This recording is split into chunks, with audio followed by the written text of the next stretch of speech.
There's a pretty one, Ulysses.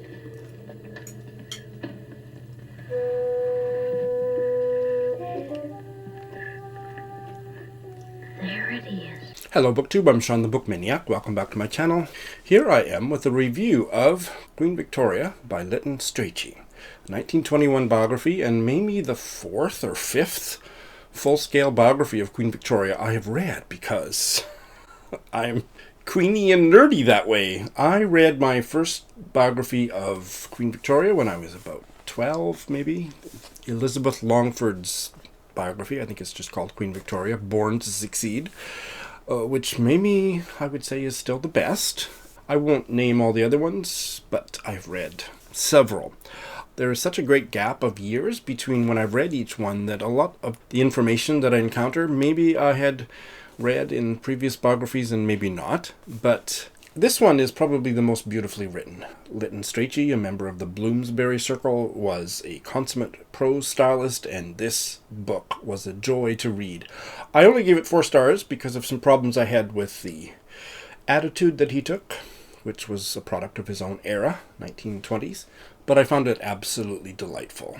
This biography, probably one of the very first biographies of Queen Victoria, at least one of the earliest ones that is still read today and in print, focuses mostly on Queen Victoria as a political figure. And I didn't actually trust all of the things that he told me from the perspective of a British intellectual in the early 1920s about the politics of the era and the role of the monarchy.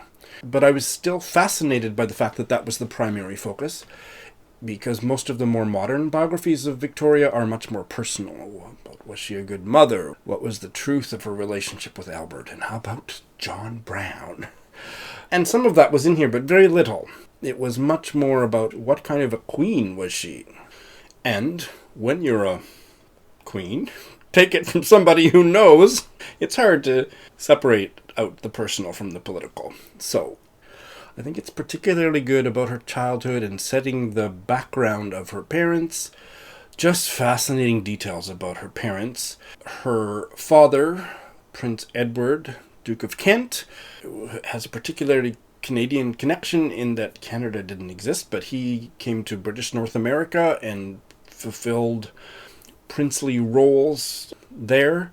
And in fact, Anne of Green Gables, Prince Edward Island, that little province, is named after Queen Victoria's father, Prince Edward.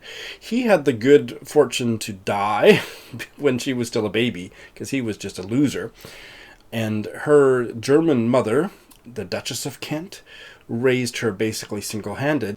Strachey does a really good job of showing how just freakish it was that she ended up becoming queen, because her grandfather was George III, who, with his queen, whose name I don't remember, had 15 children, and I think most of them were men, and they, for the life of them, they couldn't produce a male heir to succeed.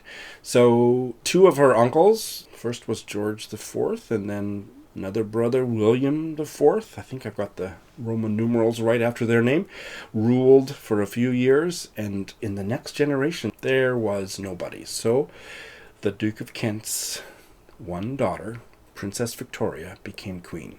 Her childhood was fascinating. Her mother was kind of a schemer and hated her brothers-in-law that reigned briefly in the early 19th century, and she got connected with some advisor, Sir John Conroy, and there was like factionalism, and the scenes are described here in dramatic detail about, I think it was William IV that berated her publicly at a birthday party or something in the Buckingham Palace, and just delicious details. So I ate all that up. I mean, I was here for all of that and loved it. She became queen at 19 in 1837, and been somewhat well trained to take the duties. She fell in love with her first prime minister, Lord Melbourne, and I learned a lot more about him than I ever knew, or at least that I remembered from the other biographies. And I don't mean that they had a romantic relationship. There's been some modern movies or whatever that have said that that happened. It didn't, but she did fall in love with him and learned a lot from him. He was like in his 60s and she was 19. All of that detail about the early years of her reign was absolutely fascinating. And then she meets her first cousin, Prince Albert. And Prince Albert is both the name of a minor city in Saskatchewan, and Saskatchewan doesn't really have anything other than a minor city. But so if we're calling it a minor city, Prince Albert, Saskatchewan, you know that it's small. And it was named after him. And that's a digression. The other digression is if you know of any genital jewelry named after Prince Albert, yeah, that's where it comes from, apparently. Lytton Strachey surprisingly doesn't delve into that. I bet he talked about it with Virginia Woolf a lot, but it didn't make it into print here. But Prince Albert was a fascinating character as well, from Germany, her first cousin. And this is where I started to not trust the way the narrative unfolded, because Lytton Strachey kept narrating the political events of Queen Victoria's reign as if the men who were closely advising her, for example, Lord Melbourne and then her husband, were really predominant, and she was kind of at their beck and call, and I don't trust that. But it's been several years since I've read more modern biographies, and I also don't know if those more modern biographies talk about the politics of, was she in control or was she leaning on these men in her political life? It's an open question. Reading this biography certainly did not resolve any of that. In fact, it kind of awakened those questions for me, so I want to do a lot more reading. But it did start to bug me, and I took a star off because I just thought, he's writing from his own era, Lytton Strachey, and can't quite get his head around. I mean, she was a constitutional monarch, and the role of the British monarch did evolve over the 64 years, 1837 to 1901. But I didn't ever really trust that his assessment that she was really being controlled in large part by her husband, by her prime ministers, and so on. As much as she would erupt in temper tantrums, that even more than the constitutionality of her role, because she was a queen and not a king, that she was sublimating her power to the men around her. And I had a bit of a feminist eruption of my very own to that perspective. So I want to read more widely, even more than I already have. Still, I loved it. I faulted it enough to knock off a star, but I did really, really enjoy it. And I'm going to close, because I don't need to say any more. I hope that you'll give it a try. But one of my favorite pages of this biography is in the early days of Prince Albert coming onto the scene, being Prince Consort, although he didn't get that title until just before his death, I don't think, or he didn't have that title when this incident happened. But he was a really extremely capable organizer and administrator, and he reorganized the palace. That should be plural. The palaces that were just a dog's breakfast. And this one page and a bit that describes what he had to contend with, what the situation was before he did a major reorg, I thought was fascinating. So let me basically close by sharing that. So the prince here is Prince Albert, Queen Victoria's husband. There are references to the Baroness, and that is Baroness Lehzen. I don't know if I've ever heard that German surname pronounced. Lehzen. Baroness Lehzen was, I believe, Queen Victoria's governess from the time she was a small girl, and was still one of her major advisors at this early stage of her reign. Stockmar is a political advisor that comes from Germany. It's complicated. You don't need to know any of those complications, but he was aligned with the German part of the royal family and with Prince Albert in particular. And I think that's all we need to know. If I remember correctly, Victoria and Albert were married in about 1840. And this would have happened in the very early 1840s after that. The next task upon which the prince embarked was a more arduous one. He determined to reform the organization of the royal household. The reform had been long overdue. For years past, the confusion, discomfort, and extravagance in the royal residences, and in Buckingham Palace particularly, had been scandalous. No reform had been practicable under the rule of the Baroness, but her functions had now devolved upon the prince, and in 1844 he boldly attacked the problem. 3 years earlier, Stockmar, after careful inquiry, had revealed in an elaborate memorandum an extraordinary state of affairs. The control of the household, it appeared, was divided in the strangest manner between a number of authorities, each independent of the other, each possessed of vague and fluctuating powers, without responsibility and without coordination.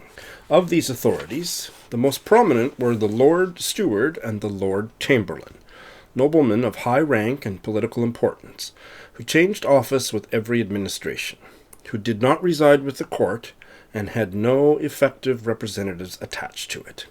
I should say here the court means the royal court. We're not talking about legal courts here. This is the royal court. The distribution of their respective functions was uncertain and peculiar.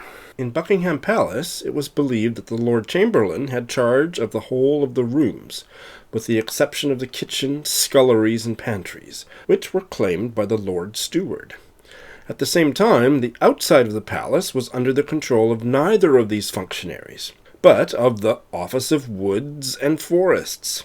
And thus, while the inside of the windows were cleaned by the department of the Lord Chamberlain, or possibly, in certain cases, of the Lord Steward, the Office of Woods and Forests cleaned their outsides. Of the servants, the housekeepers, the pages, and the housemaids were under the authority of the Lord Chamberlain. The clerk of the kitchen, the cooks, and the porters were under that of the Lord Steward. But the footmen, the livery porters, and the under-butlers took their orders from yet another official, the master of the horse. Naturally, in these circumstances, the service was extremely defective, disgraceful, and in the lack of discipline among the servants, disgraceful.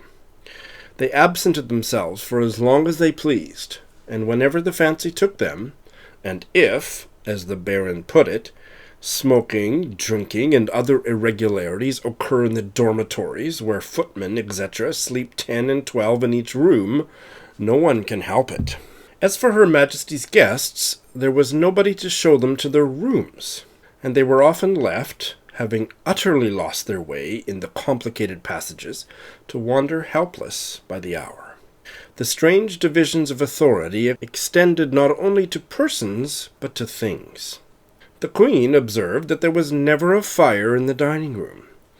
She inquired why. The answer was, the Lord Steward lays the fire, and the Lord Chamberlain lights it. The underlings of these two great noblemen having failed to come to an accommodation, there was no help for it. The Queen must eat in the cold. Well, if that passage doesn't leave you cold, you must check out Lytton Strachey's 1921 biography, Queen Victoria. Thanks for watching.